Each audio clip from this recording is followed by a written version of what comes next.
Good morning, everybody. This is Montse Martínez from Aquatech speaking. It's really a pleasure for me to moderate the parallel session from URCC on nature-based solutions in cities, the key for climate change adaptation and increasing resilience. As an introduction of the topic of the parallel session, I can say that for decades, there was only one way to manage risks, bigger and stronger infrastructures. But more recently, nature-based solutions proposed a paradigm change by using natural solutions that avoid transferring risks downstream, being able to solve the problems where they are generated. These changes proposed by the implementation of nature-based solutions were for quite some time only at theoretical level.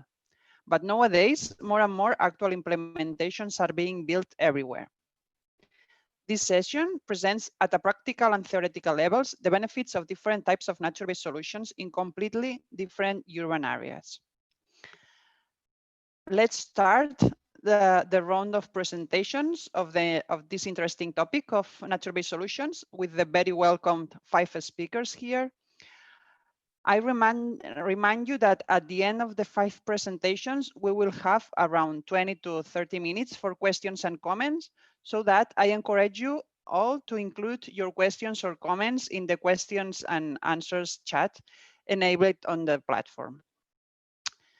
We will start with Sofía Aivalioti presentation. Sofía is a consultant at Bax & Company for livable cities, working on topics of nature-based solutions, urban planning and health. She has over 10 years of professional experience working on collaborative innovation and development projects. So that's Sofía. Please go on whenever you want. Thank you, Montse. Thank you for your kind words and the welcoming.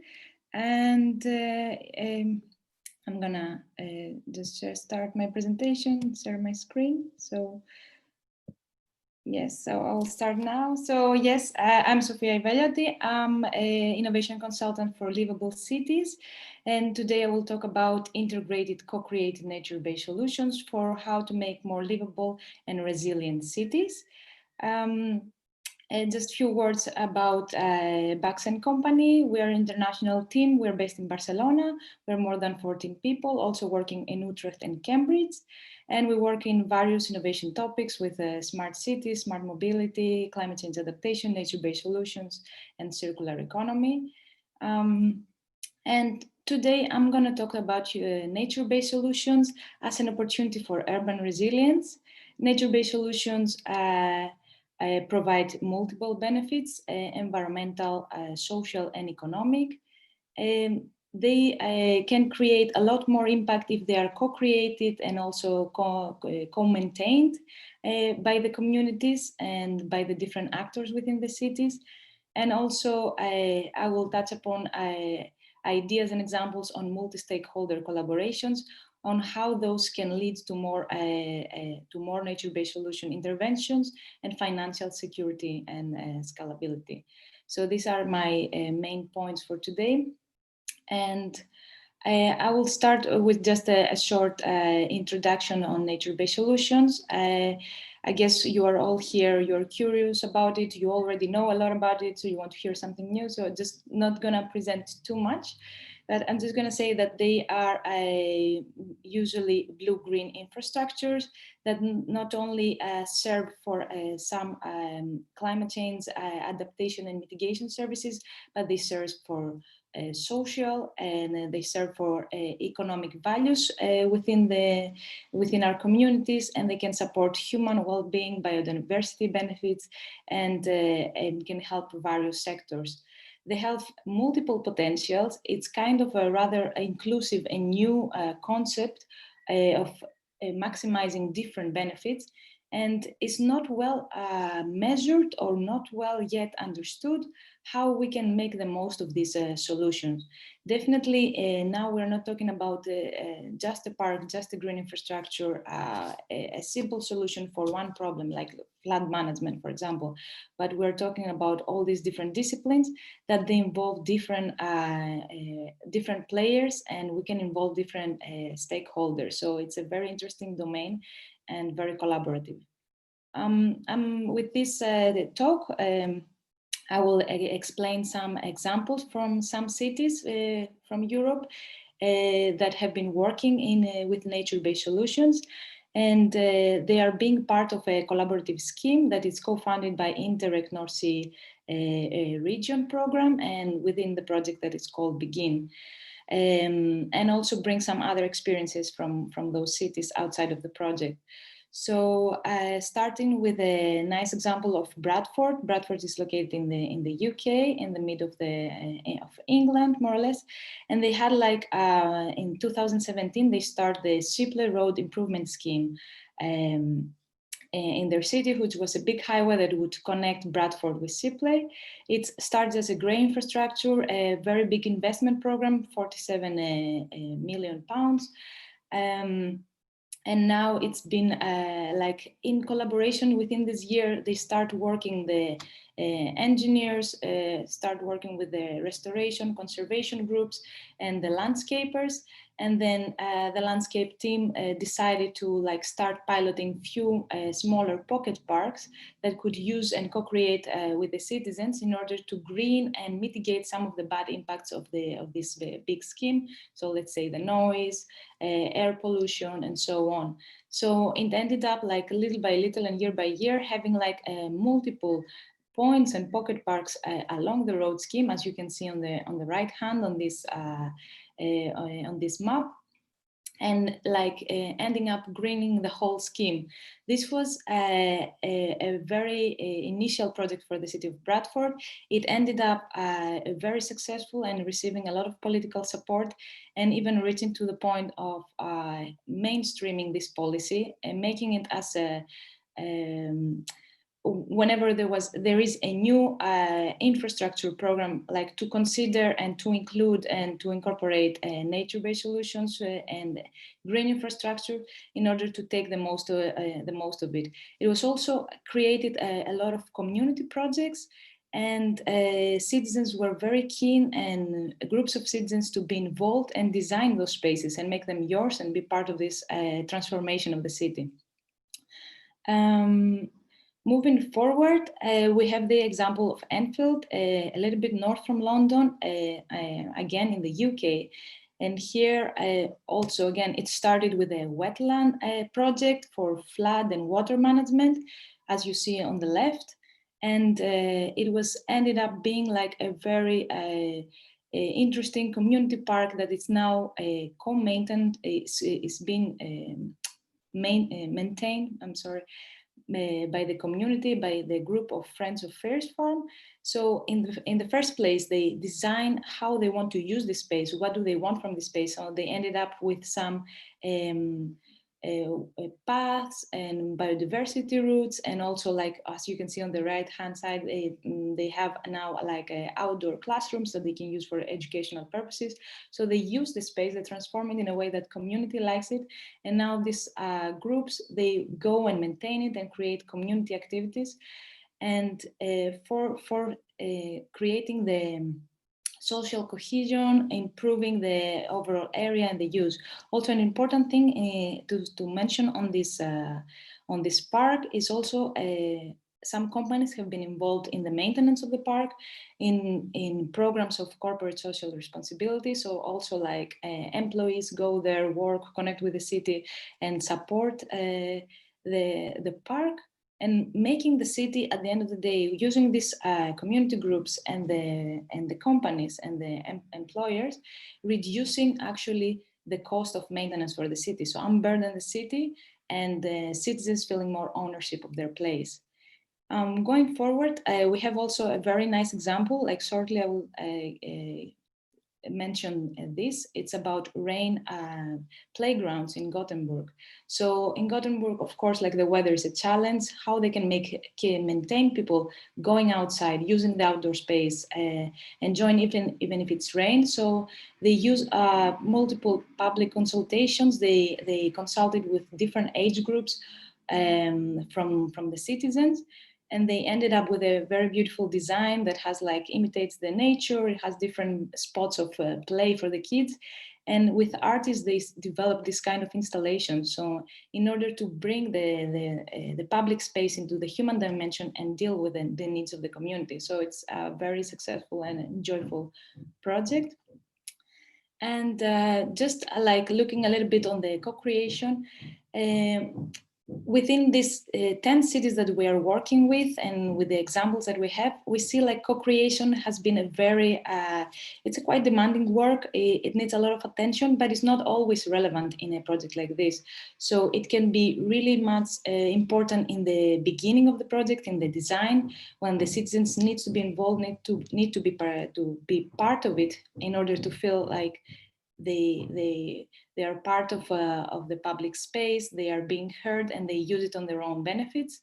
And then while the project is delivered, it's the involvement of the citizens and the co-creation is just like, it loses its interest, it loses its interest, and it loses its momentum. But then in the end of the project, if you want to have a successful nature-based solution project, it's good to think about the maintenance part. And it's because the cities get all the burden to maintain the spaces, and it's a lot of more expensive than the gray infrastructure. So they need to find ways to also make the most of the funds and use the community as a benefit for creating more cases for the city. Bringing one more example is the Dordrecht, is a city in the Netherlands. So basically they first started with a vision on how we can mitigate flood, how we can manage our water. They have a very long history with this topic and they know very well how to deal with it. But now they have a much wider vision. They want to make a big blue-green network within their cities and create multiple benefits, especially health, deal with biodiversity, and improve the overall quality of life. So making Georgia an attractive place to live and to work and to enjoy. So they had like this big stripe of land that it was like semi-public, private used. So they had like a lot of fields of sports fields. And it was actually creating two parts of the city. So the citizens from one part to the other, they couldn't just connect and walk through. So their vision now is to make this as a one park, as a network of blue-green infrastructure of nature-based solutions that citizens can use it for their health. They can walk, they can take their bikes, they can create communities, projects, assets, urban farming. And it has been transforming completely the way the city connects and the people connection with nature, not only inside the city, but also in the nearby natural areas. Also, an important aspect within Dordrecht development, it's been the valuation of these parts. So how actually you make a business case out of it. So it's not only about the landscape conservation environment department, but how we can involve different departments like the health, housing, energy, water. So they created the business case for their parks and actually finding that the return of investment has been 5 times to 10 times more from the initial investments, making particular benefits on health, social cohesion, and housing, and creating value for Dordrecht, and creating also a space for discussion, a space for collaboration within the other actors, and making them actually understand what is the value there. So not only like looking on their, like, let's say, hospitals and health experts and health organizations looking into their own field, but looking how we can like prevent the health and improve it through other means. I'm not sure if I have a lot of time. So Also, yeah, this is a picture that shows that each one works in their own silos. They have their own interests. They barely talk to each other. But if we create multiple business cases and collaborative, we can unlock this hidden like impact. We can create so much more benefits and like make more smarter investments if we invest in the same things like at the same time. Just to wrap up, making a city livable, it needs definitely co-development, it needs co-creation. There is a lot more to talk about nature-based solutions, and there is a lot more to impact in our cities, and we need to engage with the various policy areas, level of governments and stakeholders, make citizens part of these initiatives, and creating, unlocking economic funds and financial resources in order to create, to go for bigger visions, to make more projects, and to create long-term goals.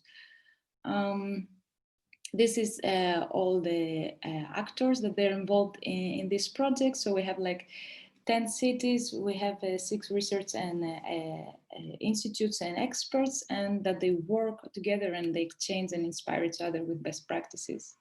So yeah, thank you. That's the end of the presentations, and thank you very much for listening. Thank you, Sofía, for your interesting presentation on nature-based solutions in the UK and Netherlands, and for the final reflections. Now we turn to the following speaker. He's Luca Locatelli. Luca Locatelli has more than 10 years of experience working with hydraulic and hydrological modeling in projects related to urban drainage, water supply, climate change, groundwater, flood analysis, water quality, risks analysis, cost-benefit analysis, and real-time control. He works in Aquatech. So Luca Locatelli, the floor is yours. Can you hear me? Yeah. Yeah, I'm going to share my screen.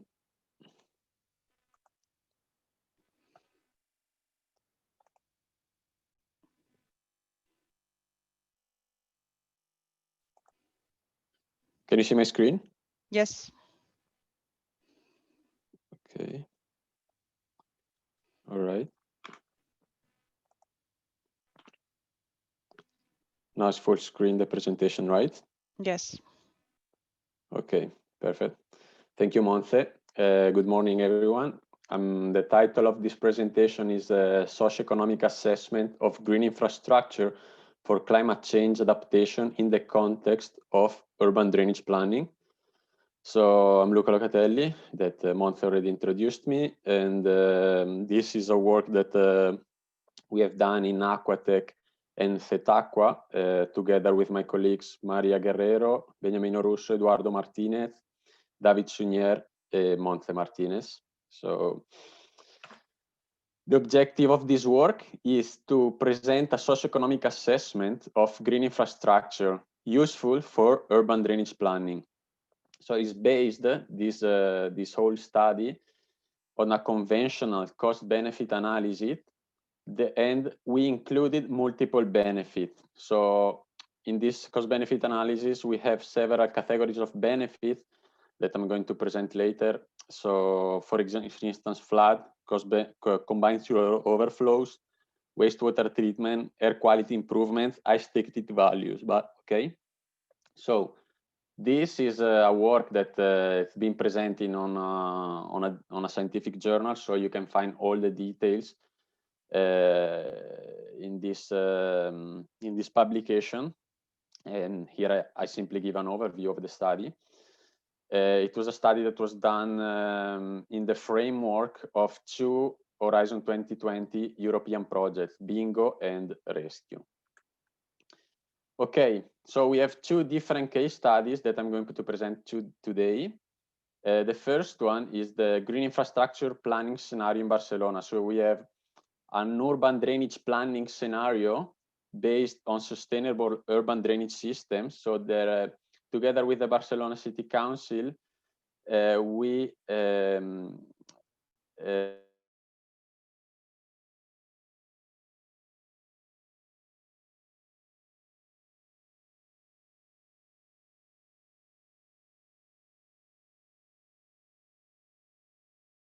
in soot in all the Barcelona area. So the Barcelona area is the red line here, and all of this area is where we're gonna have we plan to have soot. And the types of soots we have here is detention and retention ponds, bioretention cells, and green roofs. So detention and retention ponds are placed up here and are aimed to reduce flows from the upstream rural area of the catchment, okay? So then we have bioretention cells that are placed along the streets with the aim of reducing stormwater runoff from streets.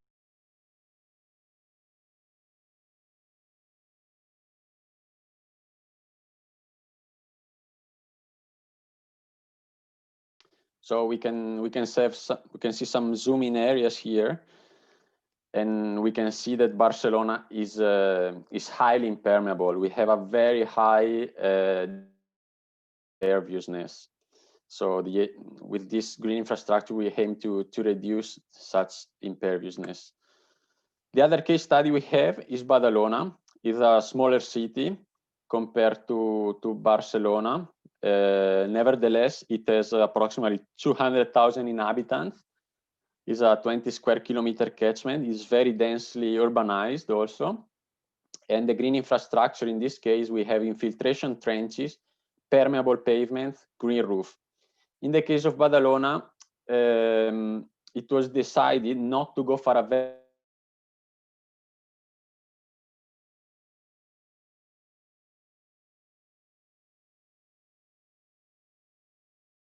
as potential places for SUDS implementation. Okay, so we have a very minor SUDS implementation in this planning compared to Badalona.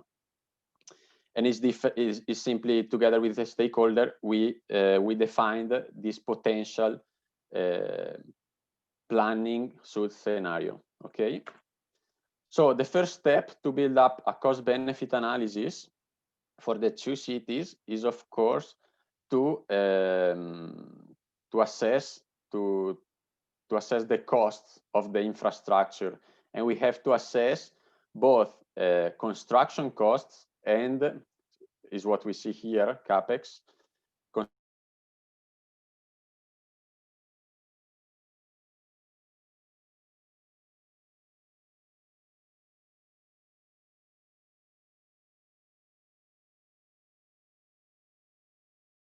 Badalona and Barcelona, and we can have the total construction and operational and maintenance cost. Okay, so the next step is to evaluate our benefits. So once we have the cost, we need to evaluate the benefits. So we need to establish a baseline scenario for comparison. So we have on one side we used a methodology to calculate flood damages with the methodology which is called expected annual damage, and to have an evaluation of the damages, the flood damages in the city, we used a 1D 2D hydrodynamic model to reproduce flood depth in the cities, both in Barcelona and Badalona.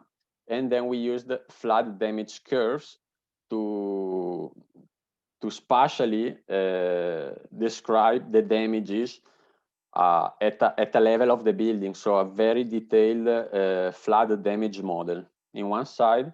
So this is for the flood part. Then for the water quality part, we used a couple 1D urban drainage model. We couple it to a seawater model. So both of the city discharge combined sewer overflows to the sea. And we have a marine model that is able to simulate contamination in the sea in terms of combined sewer overflow volume, wastewater treatment volume, so also the wastewater treatment that SUDS are absorbing and is not needed to be sent to the wastewater treatment.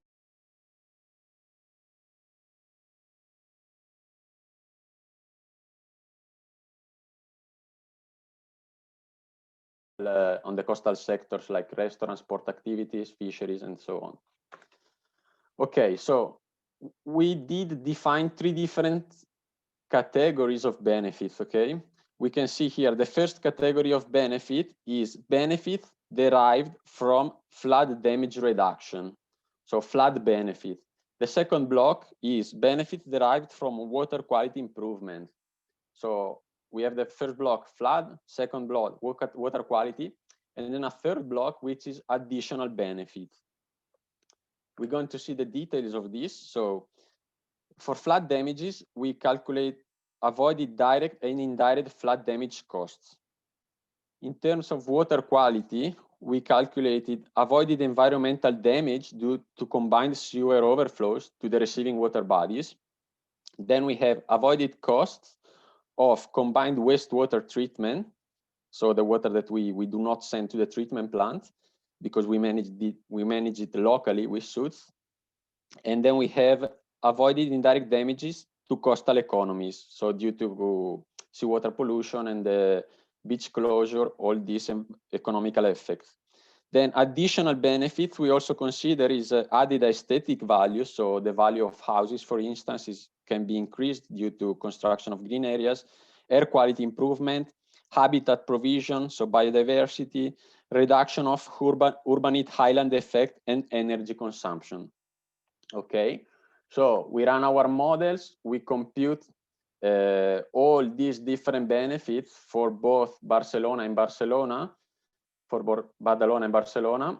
Okay, I'm not going through the values.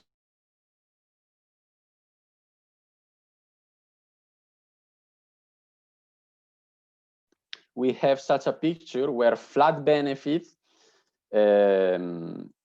hold a share of 56% of the whole benefits generated from this urban drainage planning scenario. So a widespread implementation of SUDs in Barcelona would generate flood benefit. 56% of it would be flood benefit, 24% water quality related benefit, and 20% additional benefits.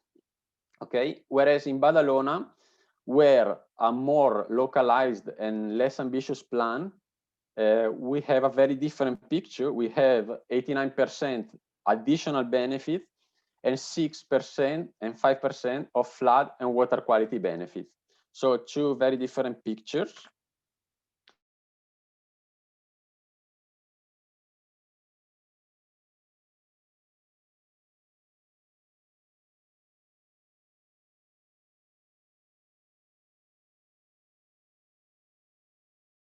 Formulation for cost benefit analysis.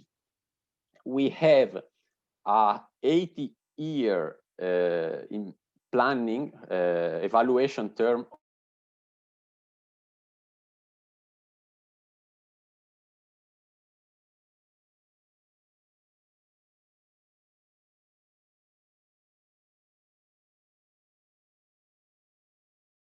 for the first line here.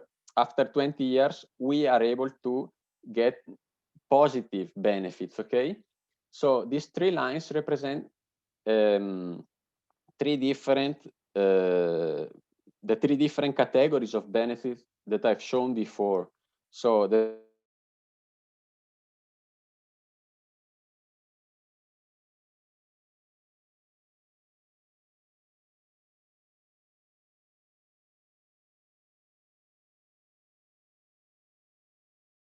add water quality related benefits, we get up here, and if we combine all of the benefits, we get up here.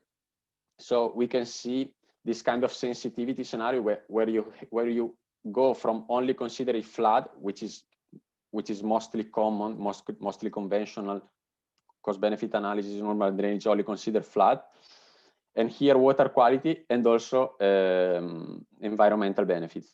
Same exercise in Badalona. Here we have mostly negative net present value. So we have a lot of cost, and only considering flood and water quality benefits, we are down here. We're never able to get positive benefits.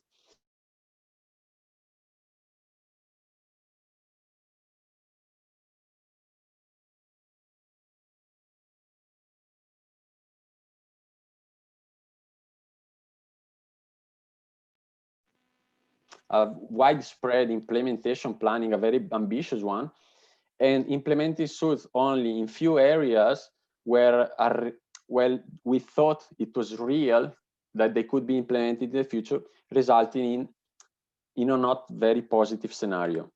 Sorry, Luca, you just have, yes, 1 minute left. Perfect. Okay, conclusion of this study. A general conclusion is we have presented a methodology for a socioeconomic assessment of green infrastructure useful for urban drainage planning. And we applied this methodology to 2 different case studies. So this is the overall conclusion and is the overall aim of this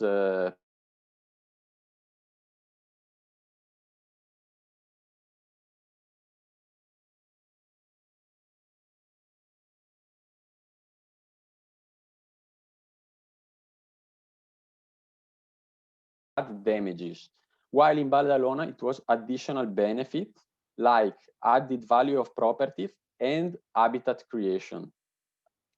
So the benefit, second conclusion, the benefit derived from reduced sewage treatment cost, from reduced indirect damages to coastal economies, from air quality improvement, and from reduction of heat island and energy consumption resulted in the range of 0 to 1%, playing an insignificant role in this socioeconomic assessment in both case studies.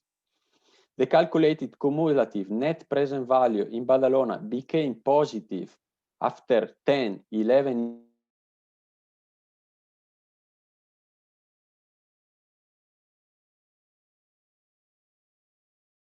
period of the project. So thank you very much for your attention.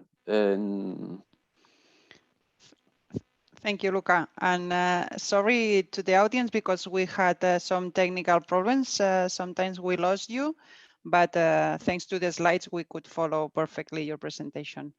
So now it's time to move to the following presentation. Now it's the turn of Esther Niiru. She's an urban development researcher and a spatial data analyst. She holds an BEd in geography and a bachelor in geography and a master in urban and regional planning. She has expertise in urban research, spatial and land use planning, and use of GIS remote sensing in planning, having worked across Africa, Asia, and Latin America. So Esther, the floor is yours. Thank you, Martínez. Let me just share my screen. Sorry about that.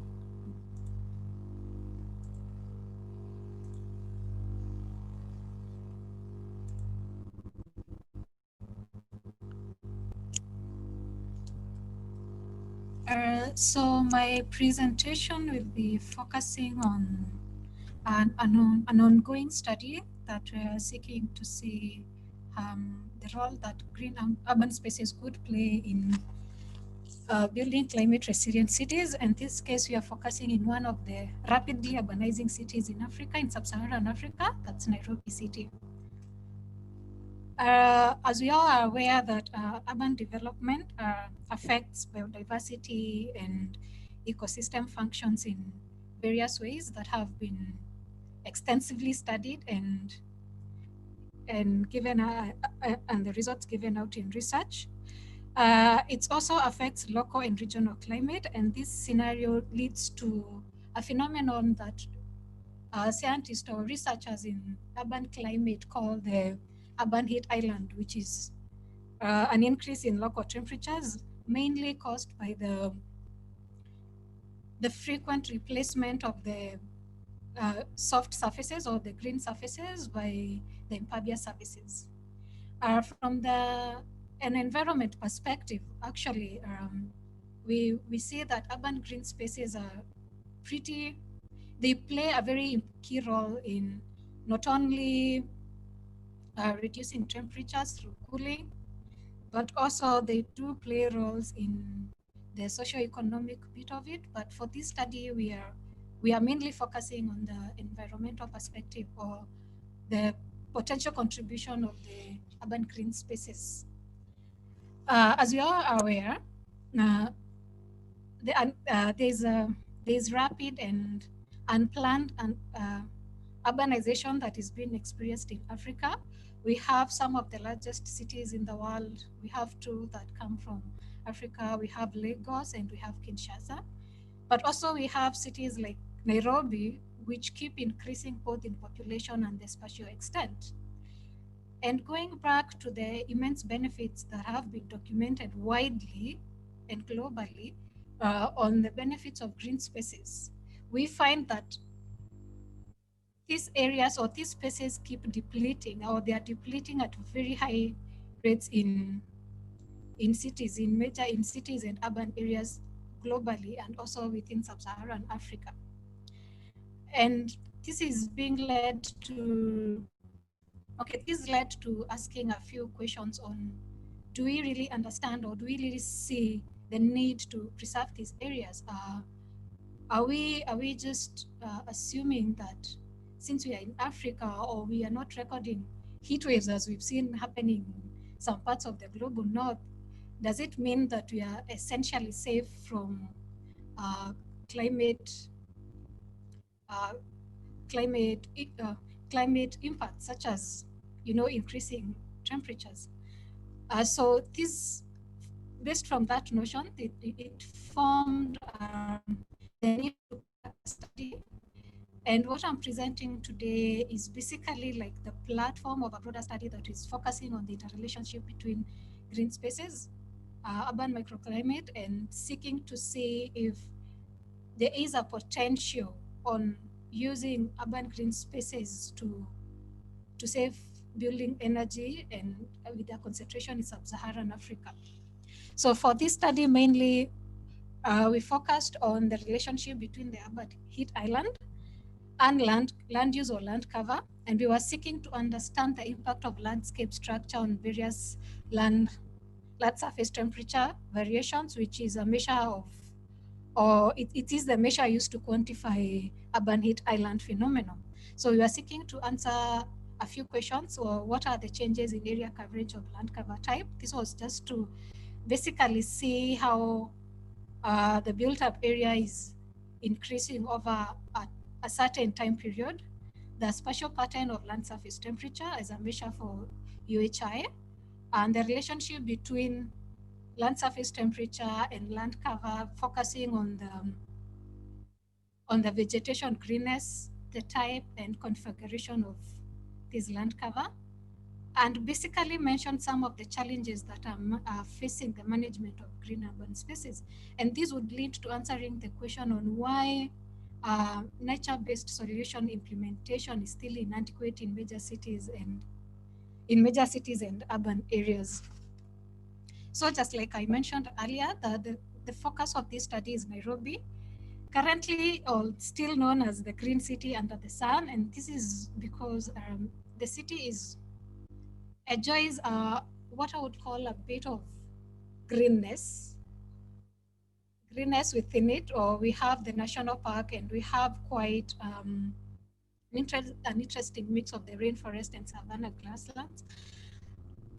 This has been depleting through the years as the city grows and the demands of increasing population comes in. So we have the vegetation paving way for impervious surfaces. And this leads to the question of what is the future of green spaces and green planning in Africa? Do we really appreciate the values of these spaces and their benefits at all, despite the rigorous research in documenting the benefits of urban green spaces, or what we call urban green infrastructure? So from the study we conducted, we could see that, let me just take you through this slide. There has been quite an increase, or a rapid increase in built up areas. As you can see from the slide here, this is Nairobi in 1986, Nairobi in 2002, Nairobi in 2010, and Nairobi currently as of February of this year. You can see that there is a very, the red bit represents the urban build-up. There has been an increase of the impervious surfaces over the years, and it's mainly from the CBD as you move to the to the northeastern part of Nairobi, as you can see from my screen where I am. And just to take you back a little bit and show you the statistics that we got from our study is that in between 1986 to 2020, we've seen Nairobi increasing from roughly 46 square kilometers to around 203 square kilometers in area that is covered by the urban built-up. And regarding to this, that other land cover types within the city have been decreasing, and this is mainly we have forest and other vegetation, which will be the grassland as shown in the map, these areas. And I think one of the biggest contrast is if you look at the 1986 map and the 2000, we can say that we have cropping up of built surfaces within these quite green areas within the city. Moving on, in the context of the theme of the conference, it's urban resilience in the context of climate change. We decided to carry out what we call a basic just analysis of how temperature is within the city based within those time periods. And our results show the following, that we've had in between from 1986 to 2000 to 2020, we've been having an increase in temperature. In temperatures, as you can see, in 1986, represented here, we had the highest temperature being 31.6 degrees Celsius.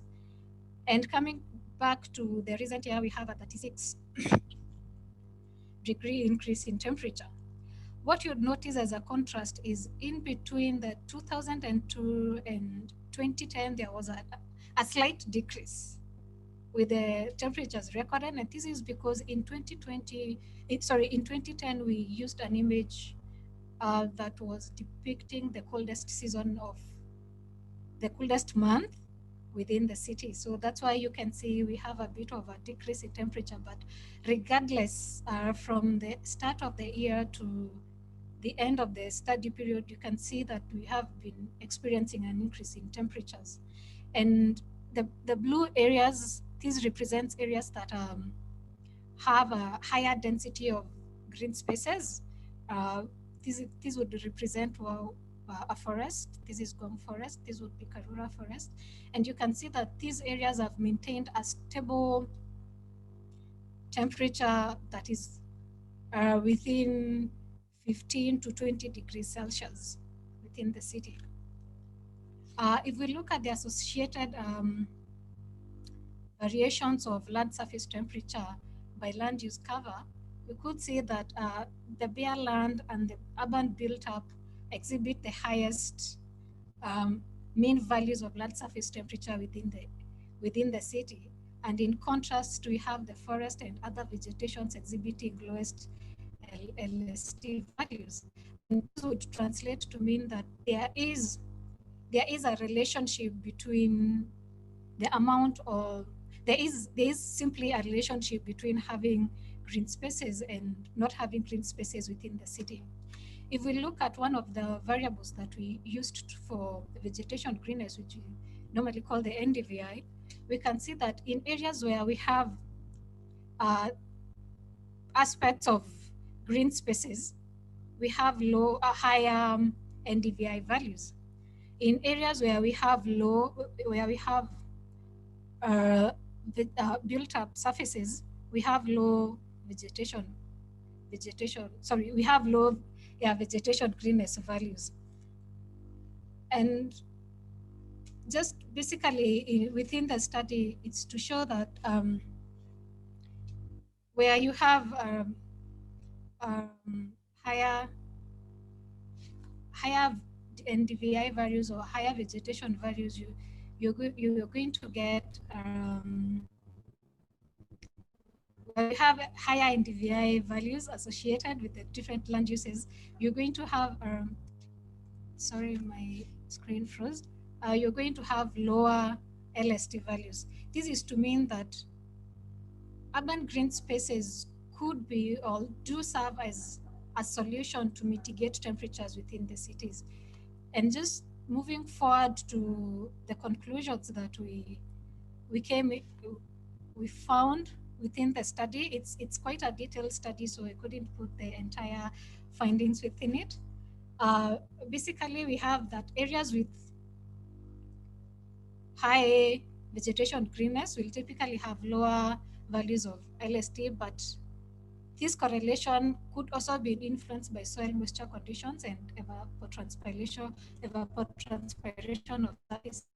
Again, what we saw from the study is that in areas where we have smaller patches of vegetation, there's not much influence or there's no greater impact of that vegetation on decreasing the temperature in compared to areas that have higher or very compact and high canopy density of vegetation, which was showing a greater cooling effect, and this would be shown by the areas that have the areas within the forest coverage. So this will lead to show that the cooling effect of green area within a city or using green spaces as a nature-based solution it's also going to be highly dependent on the type of vegetation cover that there is.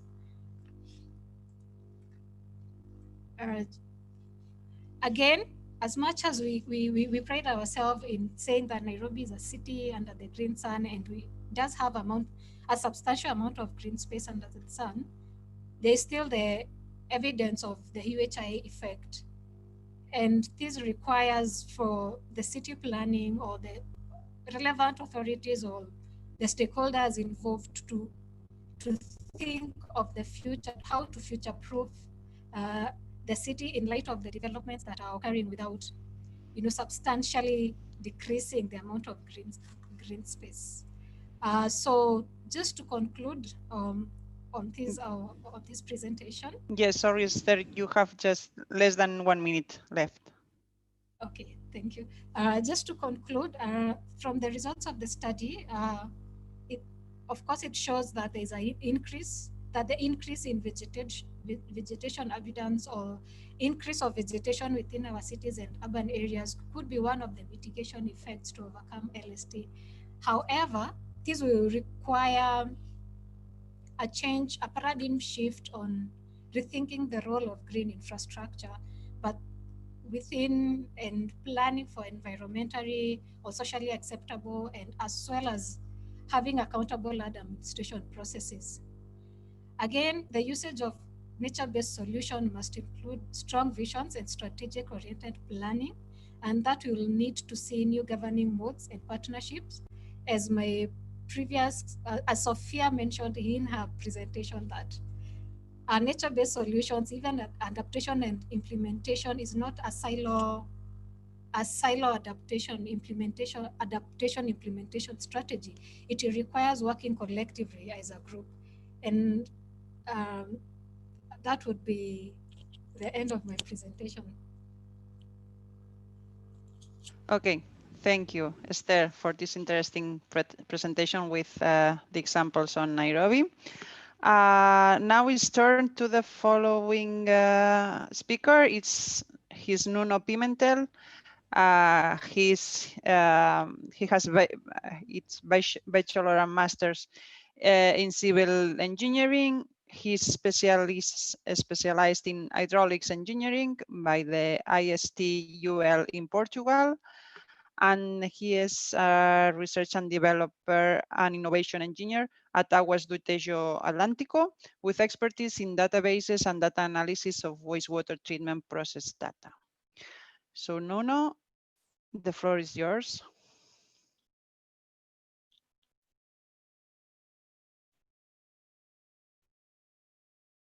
Okay, thank you, Martínez. Thank you so much. Can you hear me? Yes.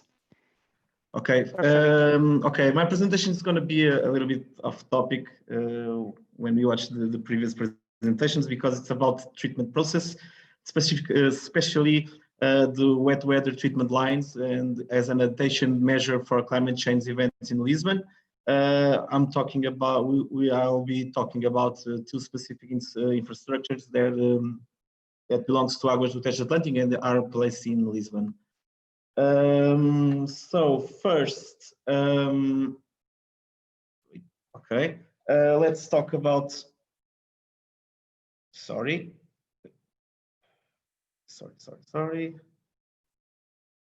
Okay. Okay, I think it's okay. Okay, let's talk. First, we talk about climate change evidence. It's the main topic of this conference, and it's already been discussed in the other sessions. But it's obviously there are strong evidence there is climate change, especially for these four specific impacts like the severe droughts, the extreme precipitation events, the coastal flooding, and the heat waves. And in the case of the city of Lisbon, that climate change is already been evidenced. I don't know if my colleagues from the city of Lisbon or the colleagues from Lisbon already shown these images, but this is examples of high flooding in the downtown of Alcântara in Lisbon in 2010 and 2014. It was really extreme event because it's combined the extreme precipitation with the sea level highs from the Tagus River, and because of that we have a flooding in the downtown. When we combine this with the topology of the Lisbon drainage system that is composed by combined wastewater and rainwater networks, and because of that, sometimes the wet weather flow can be 10 times higher than the dry weather flow. Obviously, it's not only wastewater flow that comes, it comes in uncontrolled tons of grit and sand, and we can see this image of Canal de Alcântara. It's like a river from that brings all the wastewater from the high zone of the city of Lisbon to the Alcântara wastewater treatment plant. Obviously, with these uncontrolled tons of grit and sand, sometimes you have failures in the network, and to stabilize again this operation, sometimes we need about 5 hours. Obviously, we have the impact of pumping stations and the treatment infrastructures being out of service by flooding, and obviously the risks of the CSOs, the combined sewers overflow. But also not only from the drainage system, we also have problems for the treatments. If we have an extreme event, it's mainly we exceed the hydraulic design capacity of the treatment infrastructure. Because of that, we don't have other choice than to do the bypass of the treatment process with all the problems in terms of quality of the effluent that goes to the rivers and the receivers means. Also, we have the increase of the first floods loads. That's obviously, and also if we have the installation in the full capacity, we will have after these events already longer periods with the same type of operation. So it's more difficult. It's worse for the maintenance, for all the work that in the treatment infrastructure. Also, we have a decrease of the efficiency of the treatment, and specifically for the biological treatment process, we have some reduce of the biomass, and because of that, we have worse quality in the effluent of the treatment. So now talking about what Águas do Tejo Atlântico do to try to increase the capacity in order to get all these problems mainly solved. Alcântara wastewater treatment plant is one of the examples. It has a few years ago it was built, it was rehabilitated. We have an issue here, so we don't have space to expand the installation, so we need to increase the capacity in a very limited space. Besides that, we have the green roof in the infrastructures, but to increase the capacity, we added a wet weather line. So we have a dry weather line that has the maximum capacity of 3.3 cubic meters per second. And then we have a wet weather line, then we can increase the capacity of the installation to 6.6 cubic meters per second. As we can see in the chart, when we have a dry weather flow, we have a precipitation event, and then the dry weather, the installation hits the maximum capacity for the dry weather, and automatically the wet weather line starts working, and we can bring more wastewater effluent to the infrastructure. The technology used for this specific case for Alcântara was active flow. It's a Beirolas technology. It's the higher rate. It's a clarifier. It's a it's a high rate clarifier. Obviously, the water it's already treated, and it's bring to this technology, and already it's treated, and then is returned to the Canal de Alcântara to go to the Tagus River. The design removal efficiency was about 60% for BOD and COD and 80% for TSS, but we can see from the average values from between 2014 and 17, and also more recently, sometimes you can have better removal efficiency. Obviously, this depends of the effluent of the that is coming to the treatment infrastructure. More recently, we constructed a wet weather line for the Beirolas installation infrastructure. Beirolas was built for in '98, so it has about 20 years. And what happens? It's because there was an increase of population in the Parque das Nações, and because of that, the infrastructure was already in the maximum capacity, almost in the maximum capacity. Obviously, when we have a precipitation event, obviously there was a need to increase this capacity. Also has the same problem that our country. We can't expand the installation, so we have to try to have a different approach to increase this capacity. And obviously, the wet weather line was one of the solutions. You can see in the chart. So when we have the maximum flow capacity of the installation, so with the precipitation event, sometimes it was not necessarily be a biggest one, but and we already have hit the maximum capacity of the installation. So this construction was to increase the capacity, to improve the resilience, because if we can bring more wastewater to the facility, then the drainage system will be less stressed, and because of that we have more resilience to the system, and obviously to adapt to a most probably increase of the extreme precipitation. In this case, the average removal was about 50% for BOD and COD, and 80% for TSS. This wet weather line was start working, I think was 2 years ago, so it's still really recent. We don't have much data about how is the performance. The real performance maybe is just in 1 year, half an year we may have a better notice how is the removal efficiency for this wet weather line. That's it. It's a solution if we have it's a solution for the treatment to increase all the capacity, and with that we have tried to be more resilient and to have a strategy to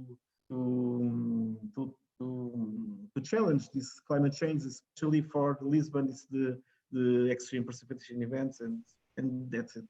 Thank you so much. Thank you, Nuno, for your presentation regarding another way to be resilient to climate change, not on nature-based solutions, but to technological solutions. That it's also an opportunity for cities to improve its resilience regarding high extreme events. And now it's turned to the last speaker is Jorge Zúñiga. Jorge is a Peruvian architect with a master's in urban design from UC Berkeley. He is currently based in San Francisco, California, working at the intersection of urbanism, social justice, and climate change. So Jorge, whenever you want.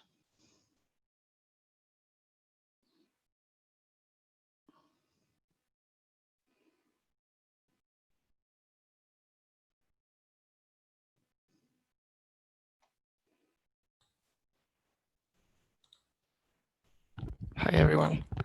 My presentation is called Sustainable Urban Design Strategies for Water Security and Social Empowerment in the Hillsides of Lima in Peru.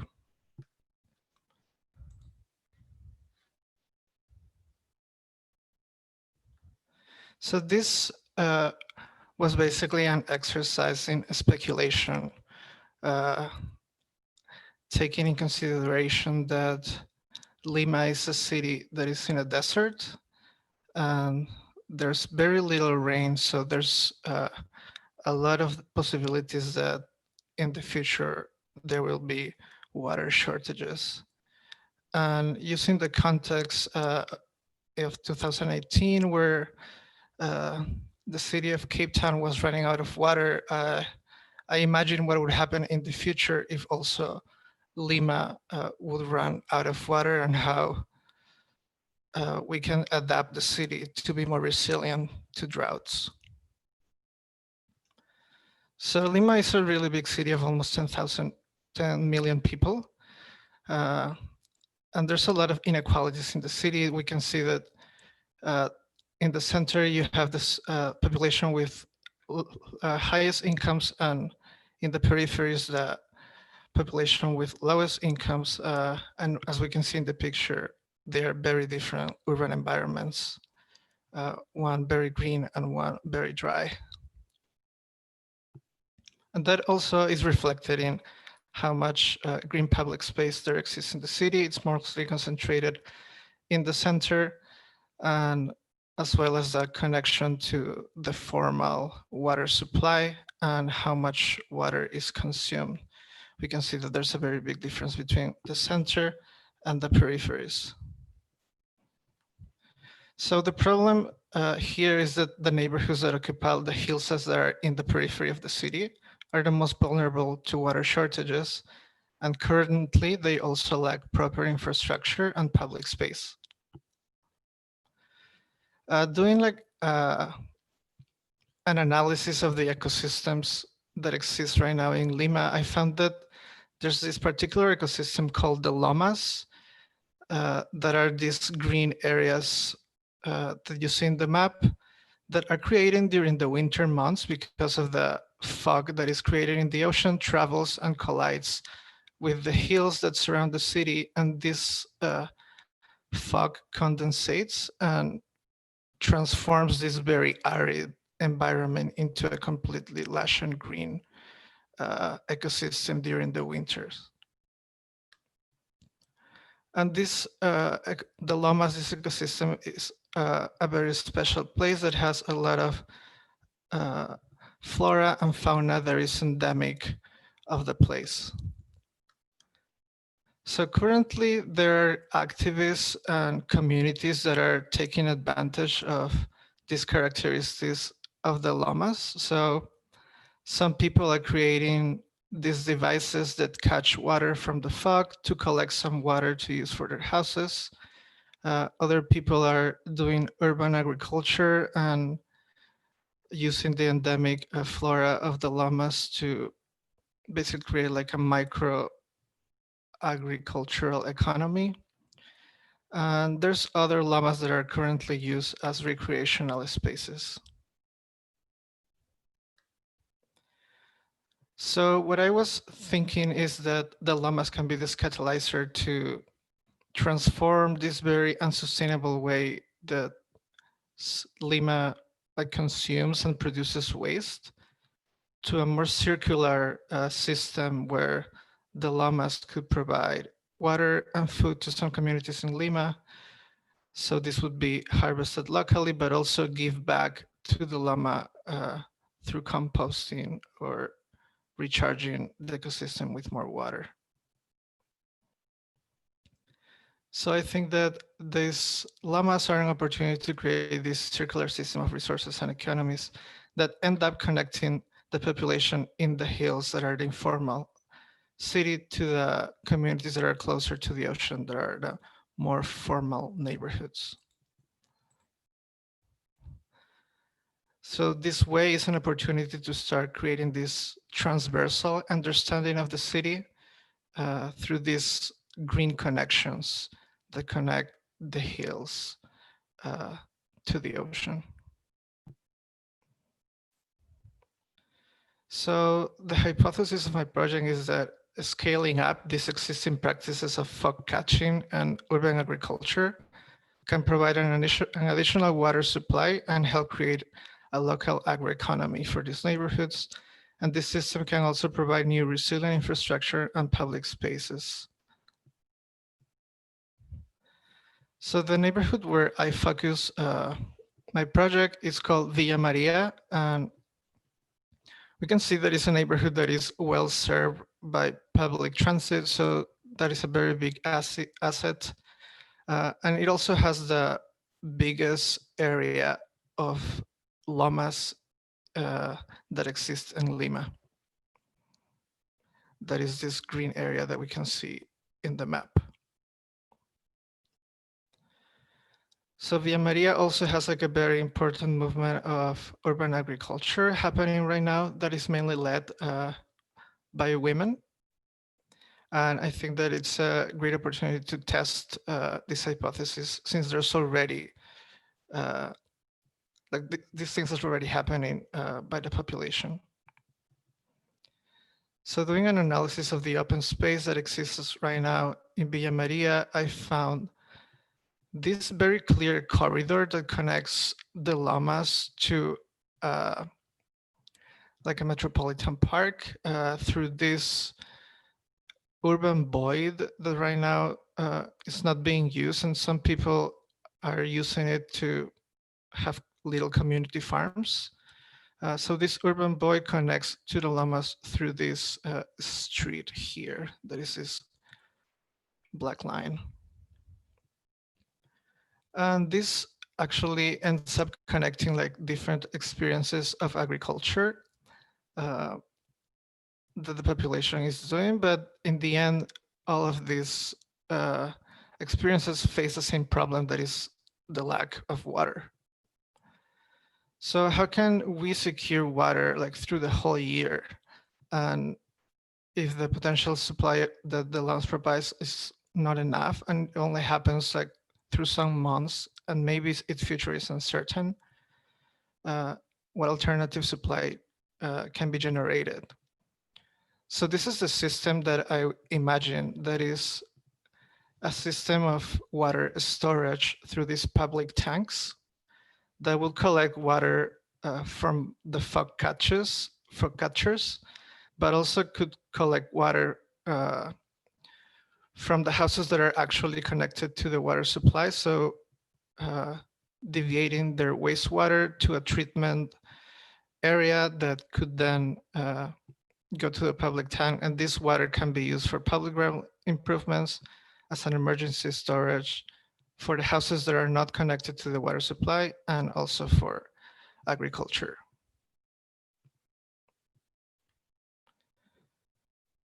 So this is how the system sort of works.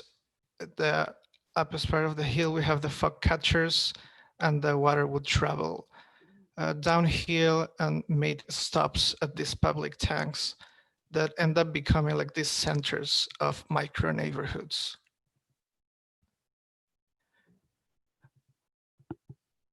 This is where I was locating the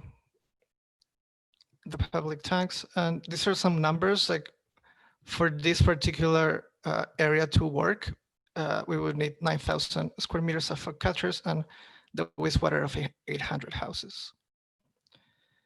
So these are the 4 water tanks that I was proposing as these central places of the neighborhoods, and each one of these can become like this public building that provides different services to these underserved neighborhoods. This is how I imagine it would look like. So the way I intend this to be implemented is through different strategies that can, each one of them can be executed independently. So it's a more sustainable way to get funding and to implement the project in the long term.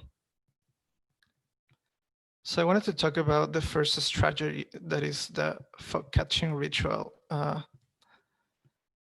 So here in this particular area, the Loma has been repurposed by the population as a big cemetery. So what I'm proposing is that in the cemetery, in the areas that are still empty as open space, we can create these fog catchers panels that are very easy to construct, and there's already like knowledge from the population on how to do them. It's basically 2 bamboo sticks and a racial mesh. So these fog catchers would collect the water that then would go to a collection pool and travel through a canal throughout the cemetery. And when they reach the end of the cemetery, this water would be treated through treatment ponds to take out like some dust that could have been collected. And this is how I imagine these fog catchers and the canals that run through the cemetery would look like. And the other strategy I wanted to show is the public tank and public building. So I found this basically empty lot that I imagine could be repurposed as the place where we place this public tank. But it becomes more of a public space that is related to the cemetery. So the program is more spiritual and religious. So what I'm proposing is that we create a chapel that sits on top of the water tank. So it can also provide like an experiential sense of water, and people can understand how very important it is like to preserve water in these very arid conditions. And this is sort of a view of the plaza. And the last strategy that I wanted to show that is like the smallest scale of intervention, that would be the streets of these neighborhoods. It's called public front yards, and it's where we can see how the streets look like right now. And since it's an area that is very unregulated, mostly like individual decisions from people end up shaping how the street looks like. But actually they end up working like wooners in the Netherlands, where people just drive very slowly and people can walk on the road. So what I was proposing is that instead of having like a normal street section where you have a road and a sidewalk and a setback, we would just transform all the area between the road and the actual buildings to become these front yards on public property, but that are managed by the individual households. And they can be very different things, from like edible gardens to like planting trees to creating like outdoor retail space, or even like access to more units, like independent units on top of buildings. This is how it would potentially look on a corner, where one side of the street will become more of this like gathering and a small public space for the street. This is a view of how it would look like. And this final view shows like all of these strategies together, and it basically becomes this space where water is celebrated and becomes this center of the neighborhood that centers water security for these neighborhoods. And thank you. Thank you very much, Jorge, for explaining us also the very interesting examples in Peru.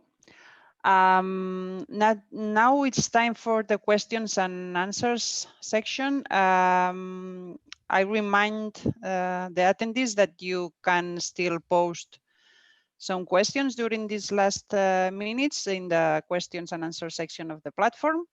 Meanwhile, I will proceed to formulate the 2 questions we have so far. Okay. The first question is addressed for Sofía Aivalioti from Beniamino Russo. The question says, Sofía, thanks for the presentation and for providing interesting data concerning economic benefits on health due to green area increase. Are these data and methods public or will be published soon?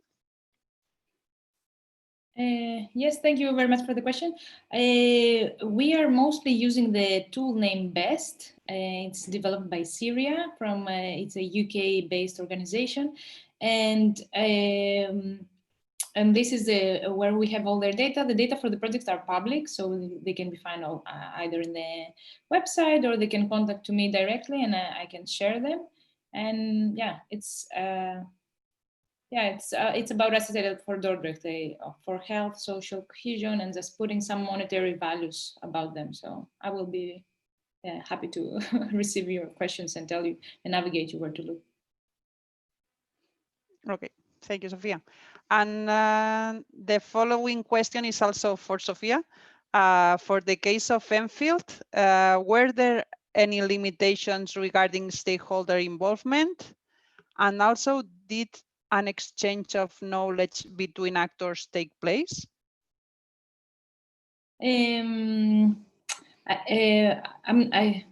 What to say here? Like there is no limitation for sure. I wasn't very involved in this process, but I can tell that sometimes these consultations are hard to achieve. So it's very opening to different stakeholders to take part of it and see what is the interesting stake, let's say, for them. So actually, it's very open. I don't think they will ever say no to somebody because that's the purpose of the project, to create for the community and for the locals, the partners, and for the local policy makers. So it's open. Okay, and it also question if it was an exchange of knowledge between actors. Yes, and the way they are formulated, this kind of consultation, it's always exchanging and empowering different stakeholders, and also the nature of the city of the project that we were working on is knowledge exchange between cities. So, and we especially tackle on these topics. How do you engage this group? What have you said? What sort of tools do you use? So these conversations are very relevant, and exchanges are highly used and highly recommended as well. Okay, and I have just an additional question for you, Sofía, now that you are answering. How did you manage to involve the community in maintenance of the nature-based solutions you implemented in Enfield? Because as you know, the maintenance is one of the key elements to guarantee the performance of nature-based solutions through time. So it's very interesting to know how did you manage to involve also the community in these maintenance processes. Yes, and this is like not an easy task to do, especially if you say, yeah, come and help me with my park. It's not like very pleasant sometimes, but it really depends also on cultural aspects. So like local communities, friends of groups, and all this kind of, let's say, yeah, all these kind of groups are a more common structure in the UK. So in Bradford, we had the same, in Enfield, we had the same, but it's not the same, as we say, like it's not so easy to implement this in Spain or implement in the Netherlands. So it's very dependent on the social and community structures. And it's always something there for them. I mean, they feel connected by using this space. So you need to show them what is the value for them. You need to take them by the hand and say, like, even educate them about biodiversity. Tell them to, like, in some cases we had exchanges with experts, telling them and making them tour to see what is the value of the biodiversity, of the bees, of the river, and like making them feel like they are connected to this place. Sorry, and see also, like, use it. You want to do like an urban garden, you want to do activities, you want to use this space for your community. So like give them some value that they can like then later on take ownership of the space. Okay, thank you, Sofía. And now I have a question for Jorge. It's a question from our colleague Nuno. The question is, how much is the Sorry, I can see it. Sorry, I cannot see the question now.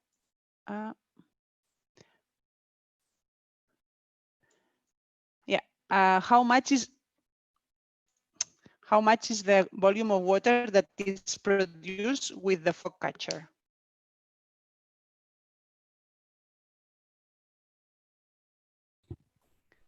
So one single panel that is around 2 meters by 5 meters can produce around 300 liters of water per day.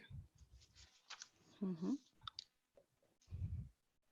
And this, it all depends on like where the fog catcher is placed and like its orientation, but the people already have like this knowledge built into the system. And I have an additional question. You said that you sent this collected water to the current water treatment plant. Is it right? For treatment? So the water from the fog catchers would be treated through like these treatment ponds that I'm proposing. They don't exist. Okay. So it will be like also a nature-based solution. Yes. Used to filter or to retain these solids, you said, and then the water will be directly used for farmers or for other urban uses, right? Yes, exactly. Okay. We have another question here. Question from Joan Hereu. Thank you all. I have a question for Jorge. If the water of the fog is catched, won't it affect the humidity of the Lomas area and hence its flora and fauna? How much water can be catched? Well, you already answered this. Yeah, so what I was proposing in like the system diagram is that a portion of this water should just be used to like replenish the ecosystem. There's definitely like a balance there of how much can be used and how much you should keep in the ecosystem. That would require like, I think like some scientific research that I haven't done. Mm-hmm.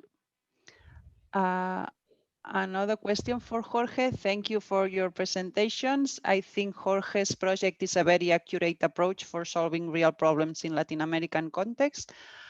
And I would like to ask Jorge if his work is available online. It is not right now. Okay, but it will be in the following months or? There's no plan for that, but I had my email there. You can reach out to me. I can share it, definitely. Okay, thank you, Jorge. And a question for Luca. Do you consider river water level dynamics in designing the green urban drainage infrastructure? Thank you. I hope I get the question. When we designed them to handle local stormwater runoff. So the river is in the model. So if there is a reduction in river flow, it is considered in the model. But in the design of the structure itself, it's not directly included. But in the overall picture, it is in the reduction of combined sewer overflows to the receiving water, which is the river. I hope I answered that. Okay, and Esther sent you also an additional question. Luca, what accounts for the high percentage of additional benefits in Badalona? It was mostly in Badalona. The planning scenario, it was.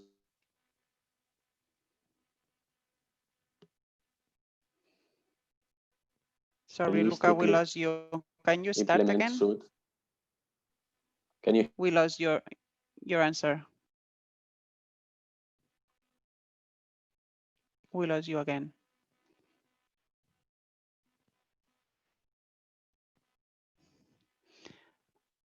We cannot hear you, Luca. Now, Can you hear can me? you answer? Yeah, now yes. Yes. So the exercise, the planning scenario in Badalona was based on spotting few realistic areas where the municipality thought it was realistic to implement SUD. So most of them were not areas which were rising problems related to flood. Therefore, the most beneficial aspect in those cases where we implement SUD without addressing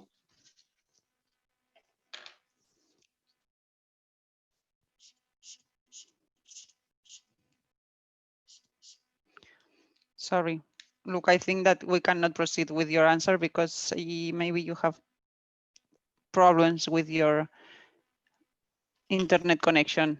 Okay.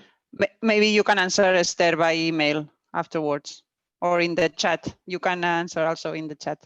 Okay. Sure. Okay. I think we have next question for Jorge.